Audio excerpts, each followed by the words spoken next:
Olá, seja bem-vindo ao canal Será que é Verdade? Meu nome é Fernando, e hoje vamos comentar sobre o voo Hélio Sherry 522. Deixe seu like, se inscreva no canal, comente e compartilhe com todos.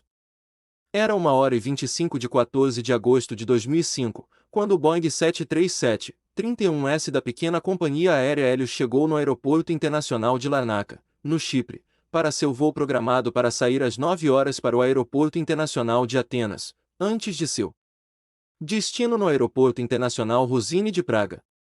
Foram 115 passageiros, entre cipriotas e gregos, e 6 tripulantes que embarcaram na aeronave, sendo estes 93 adultos e 22 crianças, dos quais 67 desceriam em Atenas e o restante seguiria até Praga. Para o capitão Hans-Joachim Merten, um alemão de 58 anos com mais de 16 mil horas de voo, era mais uma viagem de rotina, nada muito diferente do que estava acostumado. Mas não foi isso que aconteceu. Sem ar. Ao lado do primeiro oficial Pampo Charalambous, de 51 anos e com 7,549 horas de voo em sua carreira, Merten decolou às 9 horas do aeroporto, e quando atingiu 12 mil pés de altura, o alerta de altitude da cabine soou, informando aos pilotos que o avião não estava devidamente pressurizado. Contudo, o alarme foi ignorado porque soou idêntico ao aviso de configuração de decolagem, que só deveria soar quando estivessem no solo. Sem entender o que estava acontecendo, os pilotos contataram o centro de operações da companhia aérea, que não soube informar nada sobre o problema. Instantes depois, as máscaras de oxigênio caíram na cabine, disparando um alerta mestre, que também podia indicar que alguns sistemas estavam superaquecendo, o que só fez os pilotos pensarem que este era o problema. O equívoco foi agravado quando as luzes de aviso de resfriamento do equipamento acenderam no painel, mostrando que o fluxo de ar era insuficiente através dos ventiladores de resfriamento. Mas a essa altura, o oxigênio estava começando a ficar ainda mais rarefeito, alterando a capacidade dos pilotos de raciocinarem bem. Eles perderam a consciência logo em seguida. Enquanto isso, respirando através das máscaras, os comissários e os passageiros aguardavam o que achavam ser uma turbulência, enquanto o Boeing continuava a subir no piloto automático em vez de descer a uma altitude com ar respirável. Quando atingiu a altitude de cruzeiro, 12 minutos depois, os geradores de oxigênio desligaram. Em 30 segundos, todo o ar se esvaiu, deixando todos inconscientes devido à hipóxia, exceto o comissário de bordo e mergulhador Andrés Prodromou. O homem solitário. O homem seguiu até a cabine usando uma máscara de oxigênio extra localizada ao longo das fileiras de assentos, depois abriu uma das 4 garrafas de oxigênio suplementar que durariam 1 hora.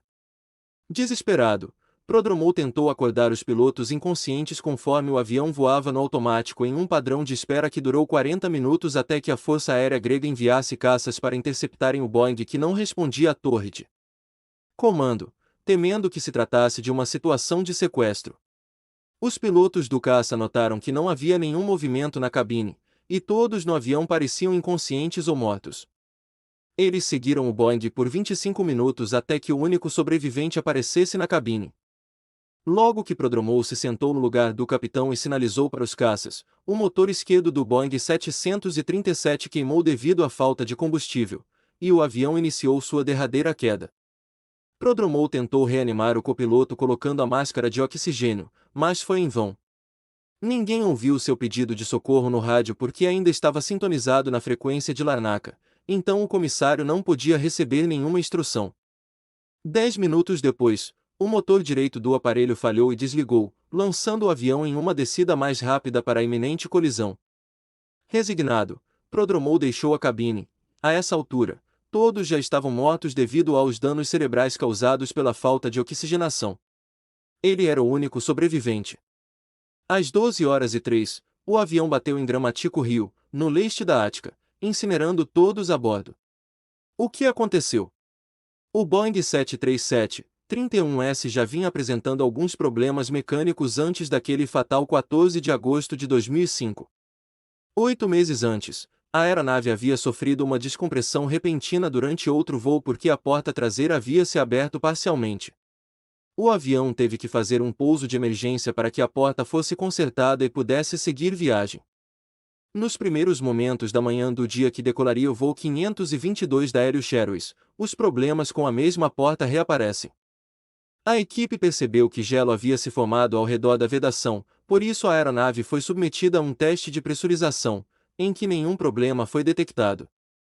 No entanto, os mecânicos cometeram um erro fatal. Eles deixaram o botão no painel de pressurização da cabine definido como manual, o que significa que o avião não pressurizaria automaticamente durante o voo, a menos que recebesse ordens para isso.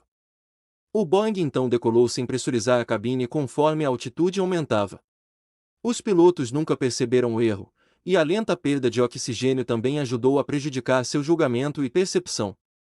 Após a tragédia, a Federal Aviation Administration dos Estados Unidos determinou que luzes de advertência indicando especificamente um problema de pressurização fossem adicionadas às aeronaves. Hoje em dia, o voo 522 da Helios adquiriu um caráter praticamente mítico pela maneira como todo o acidente se desenrolou, principalmente devido à solidão do comissário Andrés Prodromou, que teve que enfrentar a própria morte da maneira mais sombria o possível.